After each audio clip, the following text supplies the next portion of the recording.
Please take your seats.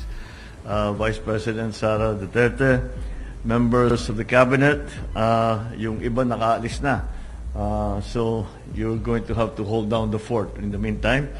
Pasay Lone District Representative Antonino Calixto, Chief of Staff General Romeo Browner, Philippine National Police Chief General Romel Marbil, Coast Guard Commandant, who's been very busy in the past few days, Admiral Ronnie Gavan, fellow workers in government, ladies and gentlemen, good afternoon.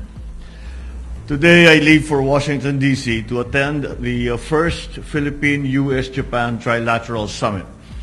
It is a historic meeting, and a meeting with U.S. President Joe Biden and Japanese Prime Minister Kishida Fumio, and it is aimed at advancing trilateral cooperation between our three countries, which have long enjoyed warm and friendly relations and robust cooperation.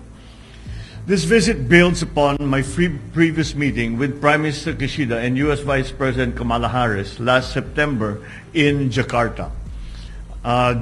This was actually what they called in diplomatic circles a pull-aside, where during the farewell dinner of ASEAN, because it was the last summit that Indonesia was chairing, we had a pull-aside and we talked quite comprehensively about the idea of having this trilateral agreement.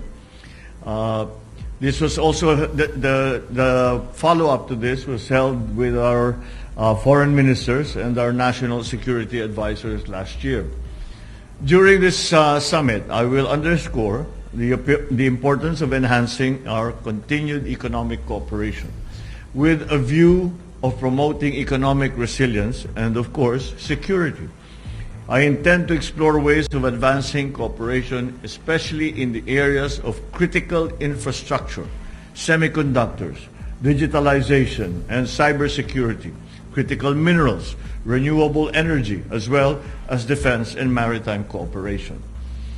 It is my intention also to exchange views with my U.S. and Japanese counterparts on various regional security issues of mutual concern, while continuing to reiterate the importance of upholding the rule of law and preserving the rules-based international order in the Indo-Pacific region.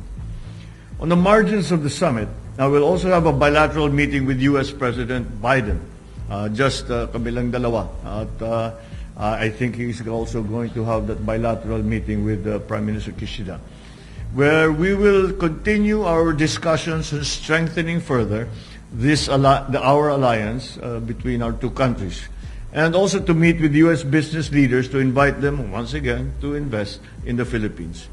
I look forward to moving the discussion to a progressive discussion, so that what our intention really is to strengthen the partnerships between our three countries, between the United States, Japan, and the Philippines. It is not. It is mainly an agreement to strengthen the cooperation on the economic front. Of course, security and defense is going to be part of that discussion, but nonetheless, I think I can assure everyone that that is not the main intent of this trilateral agreement. The main intent of this trilateral agreement is for us to be able to continue to flourish, to be able to help one another, and of course, to keep the South China Sea as a freedom, to keep the peace in the South China Sea and the freedom of navigation in the South China Sea. To that end, this is the details of that are what we are going to be discussing very, very soon. And I hope to come back with some good results in the next few days. Thank you very much, and good afternoon.